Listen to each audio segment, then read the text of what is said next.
Association of American Physicians and Surgeons, AAPS. About 20% said concerns were likely overblown, but should be addressed as by full release of medical records. Only 2.7% responded that they were just a political attack. I have confidence in the letter from her physician and see no cause for concern. Former First Lady Hillary Clinton is the current darling of the liberal media and the frontrunner for Democratic nomination for the 2016 presidential election. However, a new video could destroy her political career, giving her a term in a jail cell rather than the Oval Office. From the Whitewater scandal to Benghazi to Emailgate, Hillary's time in national politics has been spent in constant scandal.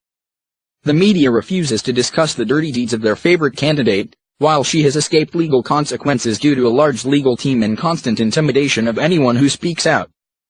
This viral video finally gives Americans the information that they need to make an informed decision about Hillary Clinton and may even land her in court with felony charges.